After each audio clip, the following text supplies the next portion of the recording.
Good evening and welcome back to our virtual Dominion Energy Jazz Cafe. With only one familiar face on the stage tonight, we welcome a blend of pop and folk Eastern European music with my son, the Doctor. Thank you, Robert. Our first tune tonight is a Klezmer instrumental tune by Naftuli Brandwein. It's called Fun Tashlik, dance music for Eastern European Jews.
This next tune is a Yiddish theater song, probably familiar to most of you, although you probably don't know that it's a Yiddish theater song. The tune is called By Mir Bis Du Shane.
nach dich, bei mir bist du schön, bei mir hast du kein, bist einer, bei mir auf der Welt.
This next tune comes from Serbia.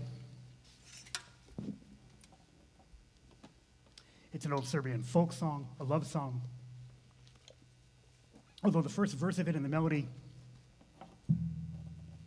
has become more well known by Zarko Jovanovic's 1969 version of the song that became an anthem. We're reverting back to the original folk lyrics. It's called Jelem, Jelem.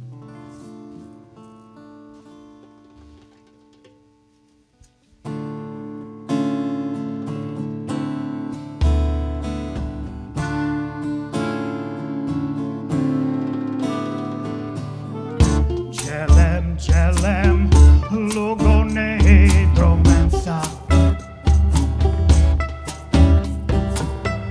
Maladilem chorore romensa.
la que kaleacha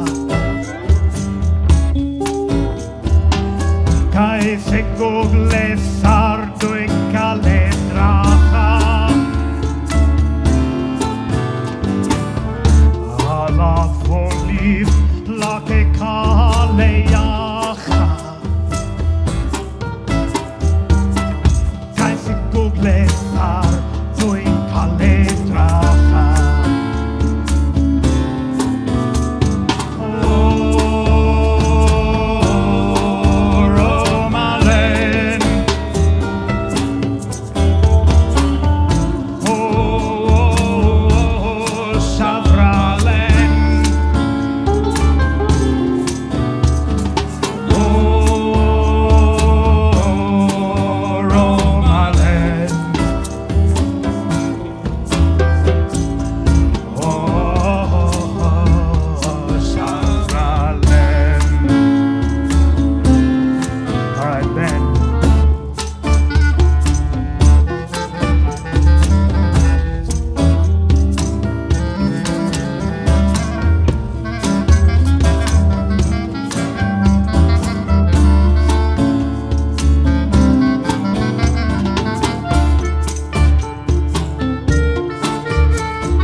another klezmer instrumental for you. This one is called Der Stiller Bulgar.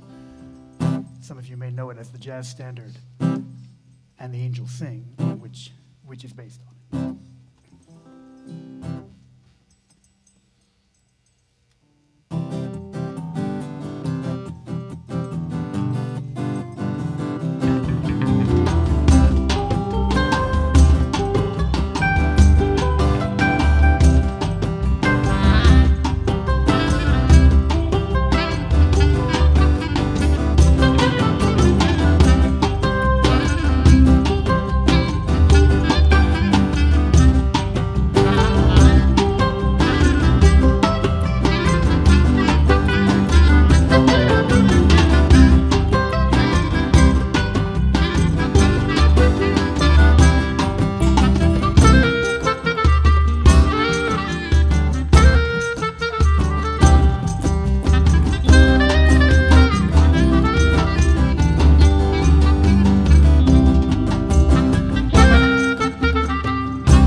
This next tune is also probably familiar to many of you. It's called Mizerlu. Originally based on an old Anatolian melody, then a Greek Remberigo song from 1927, eventually a surf instrumental by Dick Dale. We're going to be performing a version of it, nice and easy, with Yiddish lyrics by Miriam Crescent written in 1943.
We have one more tune for you in the set.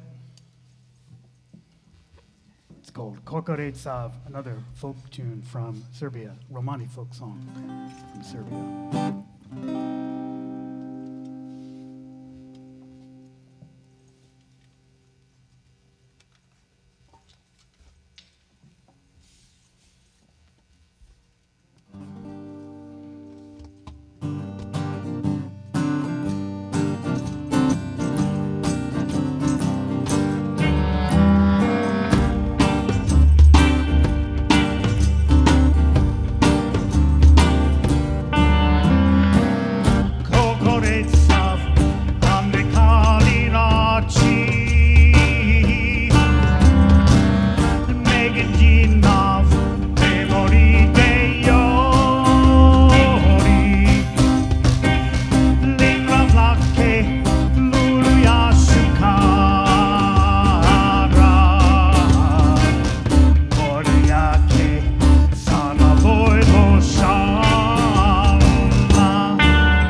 Jesus Gidevla, Simaput Gidura, Soske si nazvali, Amari Deyori, Eladicha, Murochi Rovela, O Deloro, Kai Camtatarella, Eladicha, Murochi Rovela.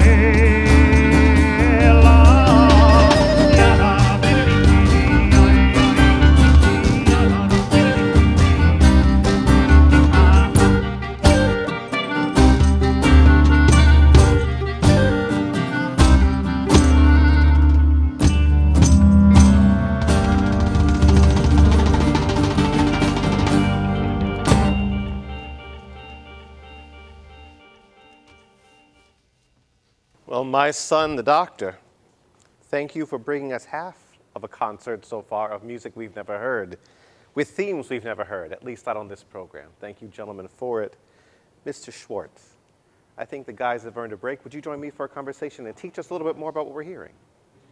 Over here. All right, well, Louis, thank you so much for that first set of music. You're very We've welcome. had nothing like this on the series so far, and we appreciate you for it. While we have had some international music and some things that are atypical, we'll say, of this series, this was the first. And before we get into our conversation, would you tell us something about yourself in your own words? Okay, I'm from New York. I am an English professor at the University of Richmond. I'm a specialist in 16th and 17th century British literature. The life and work of John Milton is my main specialty. Most of my publications are about that. But this is my other life, you know, and I love making music. And I've been running this band here in Richmond for 15 years. And it's been quite a journey, and very, very, very satisfying. And it's a very important part of my life. Well, there's something either fortuitous or not about us meeting now. British literature is, in my world of literature, my fascination. Wow. I'm sure we could have great conversations about it. Tonight, that's not what we're here to do. So let's dig back into the world of you, Louis. And way back when, what was the first thing or your earliest memory that made you want to get into the craft in the first place? That's a good question. I always loved music, I mean, as a kid. And around the time that I was about 11 or 12, I persuaded my parents to borrow me a guitar and to let me take lessons. I also took some drum lessons for a while. But I was a bit of a lazy kid, and my parents were not the kind of parents who, you know, forced me to do my lessons. So it kind of faded away, although I got obsessed with listening to music and collecting music and the whole sort of drama of music. And you know, as I entered adulthood and got this job here in Richmond as a professor at the University of Richmond, life was pretty, you know, complicated and stressful, and I had to do a lot of work to do, and I needed something that was other than my main activities. So I picked up the guitar again and started to take lessons and play. And I was also looking for other ways. I had always sung as a kid. This is one thing I should mention. I was in choirs as I was in elementary school and middle school and high school. And I did a little of that here in Richmond for a year. I was with an early music ensemble. And then I was invited by the cantor at Temple Beth El, Edward Cohen. Okay. He asked me if I would like to learn, because he heard me sing. He wanted to know if I would like to learn how to chant the Yom Kippur afternoon service. And so I said, yeah, and I learned to do that. And that's what led to this, because I chanted that service, and afterward, a guy who had recently moved to Richmond, his name was Boaz Rubin, he owned an accordion store and workshop out in Oakland, California for many years. He had sold the store, moved here to work for Hohner. And he pulled me aside after the service and said, I'm trying to start a a klezmer group for the synagogue. Would you be interested in singing? Because you seem to have you seem to be able to sing. Could you sing in Yiddish? And I said, I'd love to. So we started to collaborate with each other, and that band in the synagogue never happened.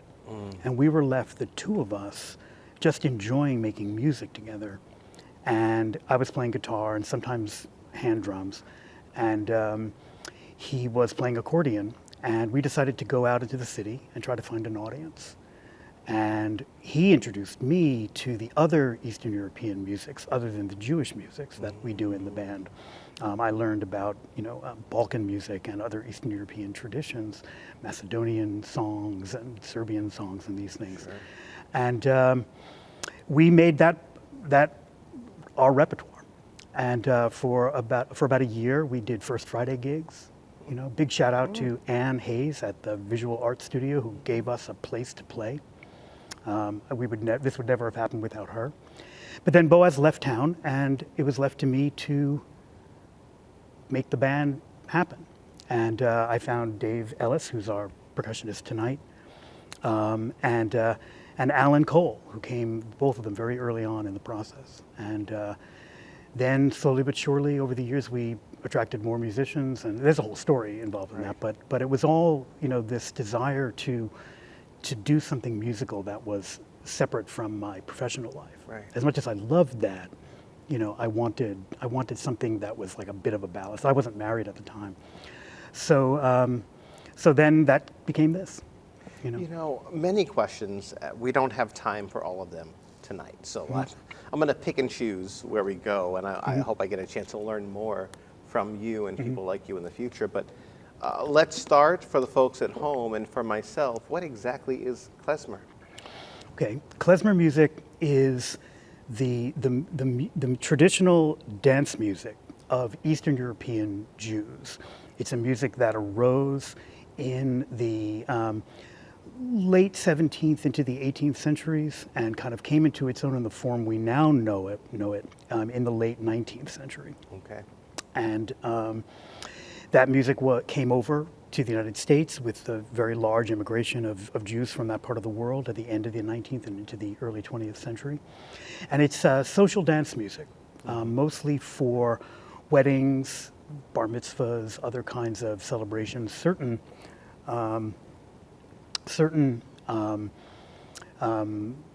religious occasions, although there's no instrumental music used in traditional synagogues for Sabbath services and things of that kind. So it's social dance music. And a particular sort of hot style of it was very popular in the late 19th century, and that's the style that came over to the United States. And got a little, sorry, came over to the United States. And we played that music. The instrumentals that we played tonight were all from that klezmer tradition. In addition to that, we play songs that are from the Yiddish theater tradition, which sometimes gets mixed in with klezmer as a kind of overall term, but it is a different tradition. It comes from cities rather than sort of social life, and it's from the Yiddish theater world of large cities like Odessa and Vilnius. That also came over to the United States. There was a very active Yiddish theater in the cities where there were a lot of Jewish immigrants in the late 19th and early 20th centuries. Right. So, and in fact, that's a part of what we do that is jazz adjacent, even though it's not, strictly speaking, jazz. We can talk about that too. Will. And then, of course, so that's what klezmer music is. We also do some Yiddish folk tunes, and one original tune tonight, which is in the style of a Yiddish folk song. Let's stick with that atypical jazz style of Yiddish, klezmer, etc. The ensemble playing tonight, is that typical of the style of music? No, it's not. One of the things that my son, the doctor, has always been about is not a kind of strict ethnomusicological kind of attempt to do the style in the old style. There are lots of bands that do that, and they can be remarkable. But we always felt that it was better to let the music kind of like flow through our own influences and then see what comes out. And a lot has to do with the particular musicians that have come into the band. So for example, Alan Cole, who is one of the two clarinet players tonight, has a great jazz background and a very, very sophisticated harmonic sense. And he brought a certain sophistication to the band. And you could hear that, I think, in his playing. On the other hand, tonight we had Ken Kellner, who I've really enjoyed working with over the years. He's been a huge inspiration to me. And he brought electric guitar, which is, of course, not a traditional instrument, and a very American instrument. Because some of the music, because it uses these minor scales, these sort of Phrygian dominant modes and stuff, those modes are, they have a life in rock and roll. Like I said, we did Miserlou tonight, and Miserlou, is a surf instrumental tune, a very important one. And so having that guitar, that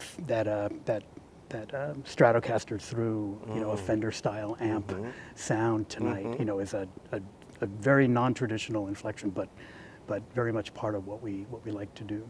So, okay, back up even further. What should an ensemble like this look like? A more traditional ensemble would have, for example, there would certainly be a fiddle. Yes. Yes, and we had, for a number of years, we had a terrific fiddler named Kasia Arbabi who played with us. And in fact, it's through her that I met Ben, who is now our second clarinet player. So we would have clarinet and fiddle. There would probably be no drums. And there might be a cymbalum, with kind of a chromatic dulcimer, hammered instrument. Mandolin would be another. And of course vocals as we have it. So that kind of almost kind of like a European string band. Right. That would be a more typical thing. And accordion would be another important instrument, late 19th century instrument. Right, we love. Yeah. All right, so there may not be drums in this. So what are these drums tonight that we're encountering? Okay. Dave, who is an old friend of mine, and when Boaz left and I was left having to make the band happen, Alan and I were basically on our own, and I asked Dave if he would be interested in picking up goblet drums, which are, in this case, dumbeks. Sometimes they're called darbukas. They are, the ones that Dave plays are mostly North African style, and there's also, I think he has one Turkish style. And they're drums that get their force from the tapered goblet shape that they have. They have a little trumpet shape at the bottom, and so they get a big, loud, low note that comes out when you hit the middle of the drum, and a sharp attack at the very edge of it. And some of his drums also have zills inside them that is like a tambourine, like little jingles inside that create these sounds. And I was interested because I had done a little of this with Boaz. I was interested in there being a kind of Middle Eastern, North African sound in the band because I liked the relationship of that music, which arose mostly in the world to the north of the Black Sea. But across the Black Sea, there was a lot of interchange with Turkey and with the Middle East and et cetera. And so I wanted that because I always loved that. And wanted to accent that part of it. So Dave made it his project to find a way to use those drums in the music to give us a more Middle Eastern sound, which you can hear particularly on tunes like Miserlou and Jelem Jelem. Yeah, so. I'm hearing a lot of different kinds of ways of playing and singing music. One thing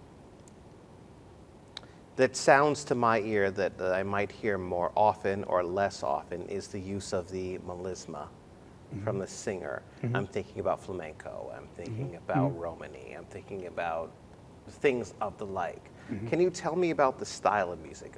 What does it mean? How do we accent it with our inflection?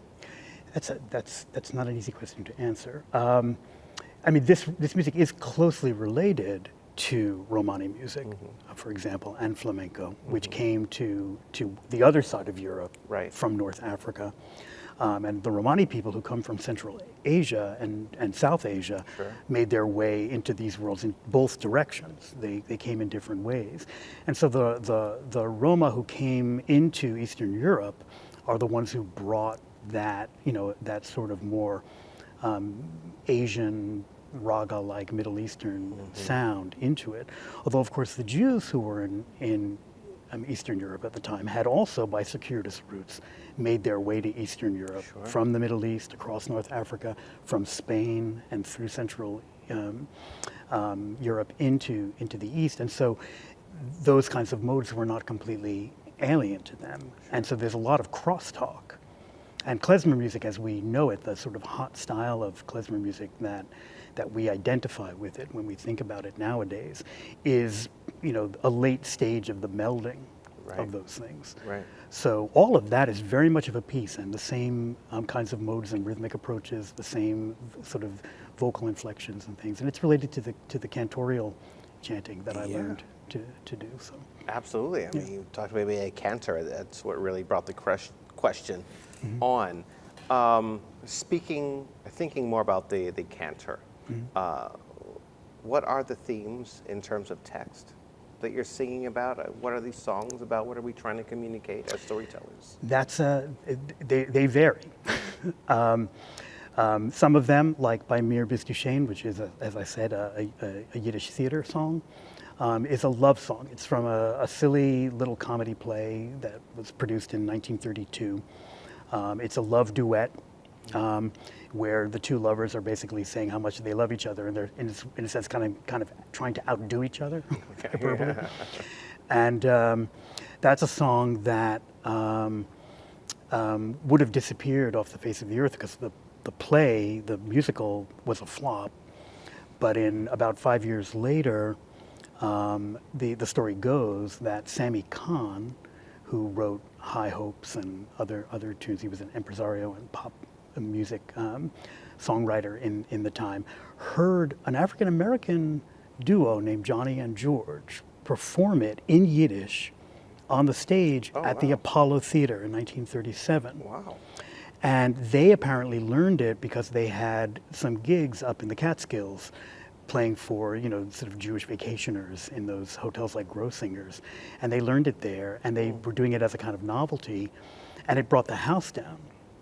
So Kahn thought, he went and he bought the rights to it from the original composers, Solomon Segunda and Jacob Jacobs, and had the idea if he could put some English lyrics to it and find the right vocal group, he could make a pop song out of it. And he did. He gave it to the Andrews Sisters, and it was their first tune and their first single, and it was a huge hit. And from there, it went, not only was it a worldwide hit as a pop song, but it also then made its way back into the jazz repertoire. Benny Goodman performed it with Martha Tilton in 1938 at Carnegie Hall, and it became a jazz standard. So it's a pop song, it's a jazz standard, and it has completely forgotten its original thing, but it's in a way it tells a story about American culture in the 20th century. So that's another example. A lot of the songs we do are songs of love and longing, like Miserlou is a song about a beautiful woman from Egypt who the singer longs for and who won't show him mercy. Giovanno is about a young man loving this beautiful young woman who he watches washing her linens in the river Vardar, and he knows because her mother has forbidden her that she'll never come to him. And on the other hand, we have songs in the repertoire that are from the Yiddish, the sort of left of center Yiddish socialist sort of part of the cultural continuum. A la Brider is a song of sort of brotherhood among all people, originally among workers. The tune that with the original music tonight that I wrote is a setting of, it's called Dosnaya Lied, or the new song. It's a setting of a poem by, again, a communist writer from the early part of the 20th century named Avram Reisen. And it's a song that sort of, it's an attempt to write a secular psalm that is calling on the new age that will come when, everything will be peace and joy and love. So a lot of different themes in the music. We are in a chapter of world history right now that covers many different things, and we've covered some of them on this series. But we haven't talked about the most recent that's relevant tonight, the struggle in Ukraine. Yeah. You dedicate music tonight to Ukraine. Is it this piece, and can you talk about it? Yes, most of the instrumental music that we played tonight comes from what at the time was called Galatia or Bessarabia, but is now the southwestern part of Ukraine, where the city of Odessa is, and we did the Odessa Bulgar tonight, which is the one I dedicated. And some of the musicians who came across to the United States came from there. My grandfather was from Kiev and came here with his sister when he was very young, in around 1910 or 1912. So yeah, it's been very much on my mind, just feeling my own kind of connection to that part of the world and seeing what's happening there and being concerned about it and worried about it. And so, yeah. Well, we thank you for sharing that. Some of my favorite dancers in the city are Ukrainian. I think about them often. And we've got people here who work here who are natives of the country, and we love along with them. So we thank you for that, and we thank you for bringing us a little taste of what might have been enjoyed and might still be enjoyed there. I have a million more questions for you, but I have run out of time. Okay. So I hope you'll come back so I can ask more. I would be delighted to, sure. For sure. Until then, we've got another set of music. Are you ready for it? I am absolutely ready. Thank you, sir. My son, the doctor, set 2. All right, we're ready to start our second set. This first tune is another klezmer instrumental. This one is a hora or a jacques called the Romanische hora or jacques. That is the jacques from Romania. It's a tune in 3.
This next tune is an original composition, an original setting of an old Yiddish poem called Das Neue Lied by Avrom Reisen.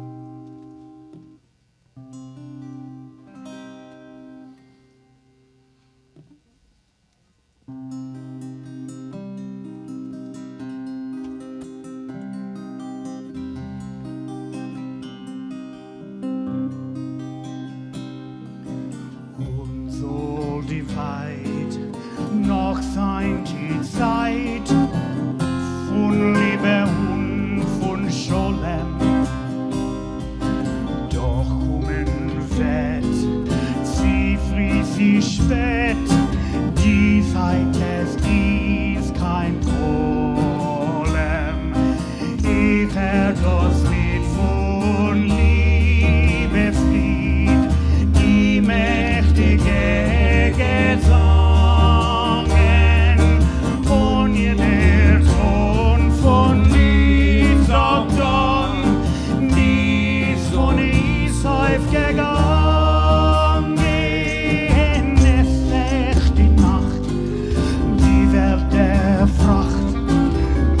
Hoffnung, Lust und Streben.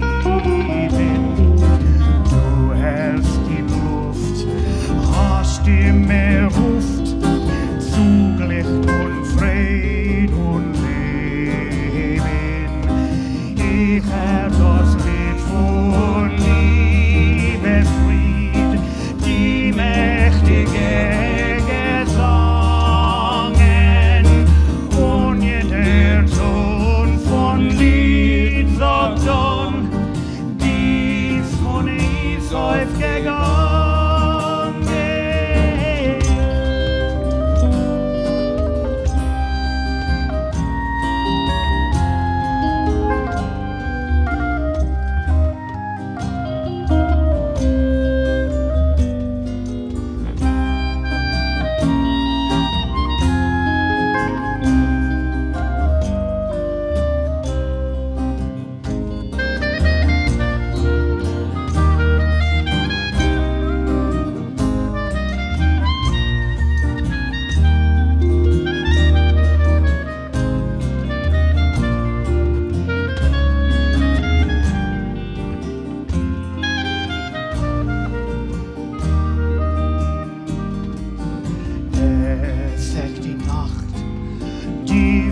Der Fracht voll Hoffnung, Lust und Streben.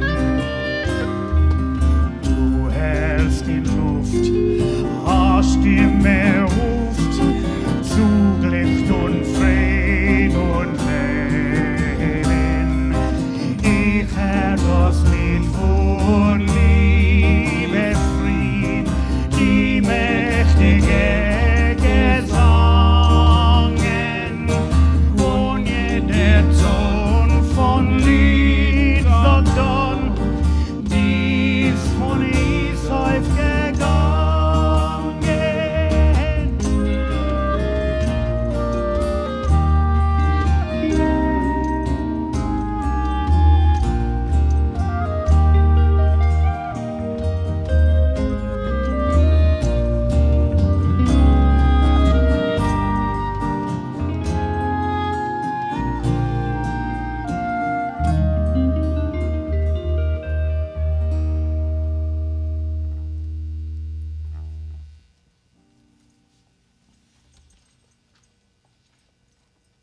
Another dance tune for you. This one is called the Odessa Bulgar.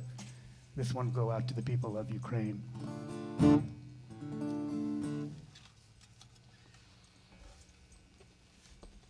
1, 2, 3.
right, this next tune is called Giovano Giovanke. It's a love song from Macedonia. It's in 7/8 time. It's about a young man who loves a young woman named Giovano, and he knows that he can never have her.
two more tunes for you. This next one is a pop song from Romania by Stefan de la Barbulești. So many of you probably, however, it's called You Vin Acasă cu Drag, but most of you probably know it as the Borat song. It appears in Sacha Baron Cohen's film as though it were a song from Kazakhstan, but it's not. It's a song in which a young man who's touring all the time as a musician misses home, talks about how he yearns to be with his family.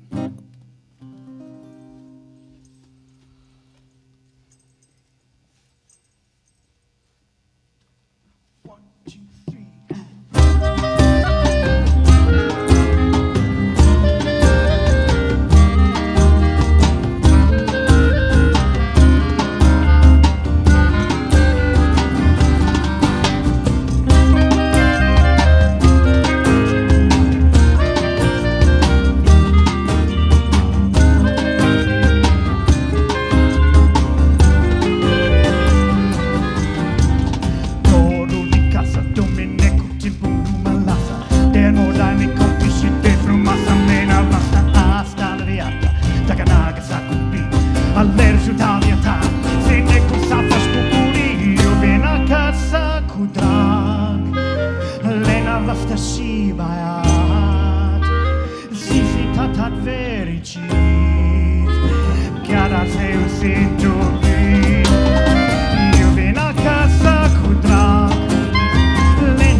one more tune.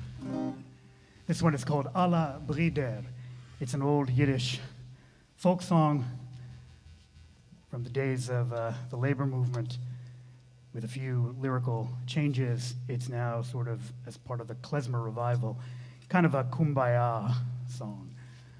We are all brothers, alla Brider. We are all sisters, alla Schwartz.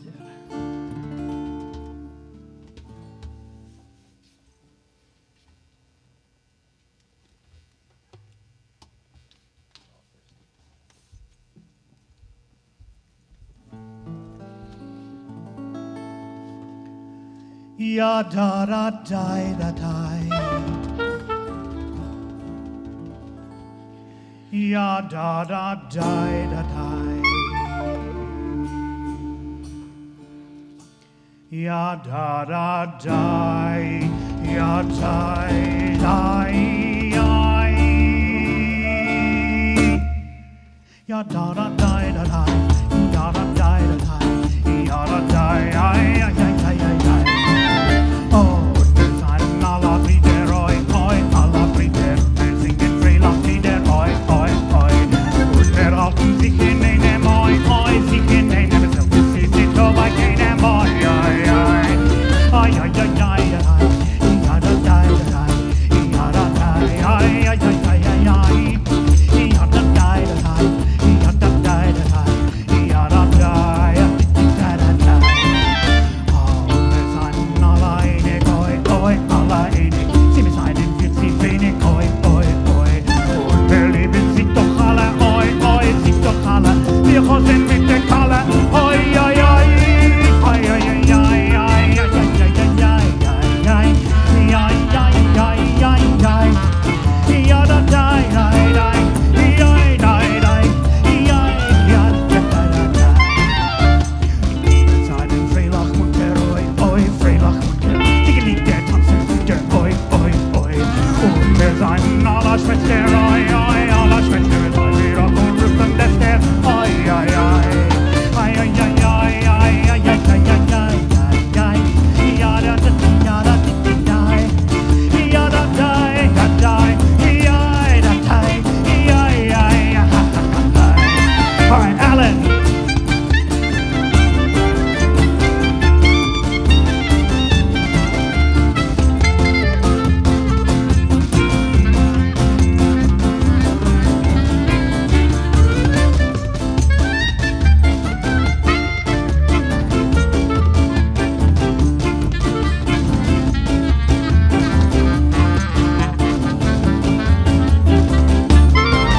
Ben.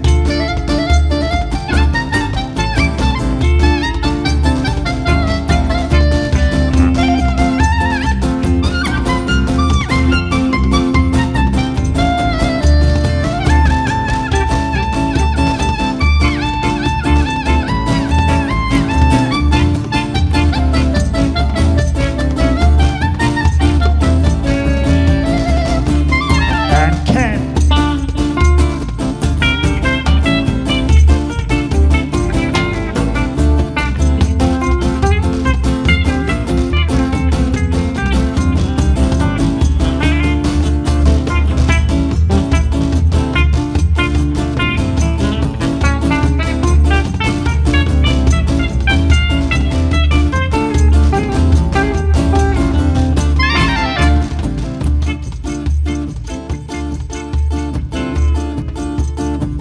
We are My Son the Doctor. Thank you again, everyone at the VMFA.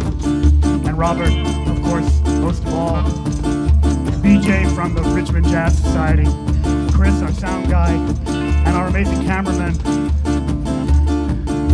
Over here to my left is Ben Grondahl on clarinet. Next to him is Alan Cole, also on clarinet. Behind him, Bryan W. Martin on the bass.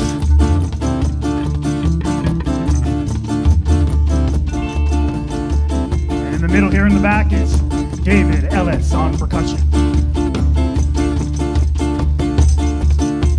Behind me here, Kellner on electric guitar and vocal.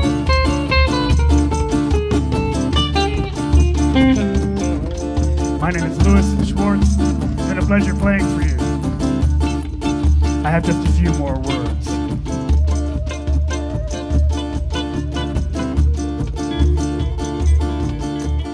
Und wir seien alle wieder, wir singen freilach wieder, wir haben sich in einem Völker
My son, the doctor, what a night it was.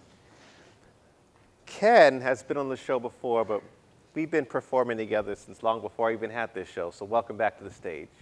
Always appreciate it. And thank you all, gentlemen, for showing us something new on this series. We've been international before, but not quite here. And I appreciate you for that and for the lessons tonight. So thank you. Thank you to the Richmond Jazz Society for again bringing us musicians of such caliber. To Remember Tommy Productions on the other end of these lenses who capture the show for myself and for all of you week after week. To Chris Buford, who more often than not is in the booth, at the boards, mixing sights and sounds. And thank you to all of you at home for loving with us. Thank you for listening to us. And thank you for learning from us. In Richmond, Virginia, at the Virginia Museum of Fine Arts from the Leslie Cheek Theater stage, this has been our virtual Dominion Energy Jazz Cafe. I'm Robert Fennard. Good night.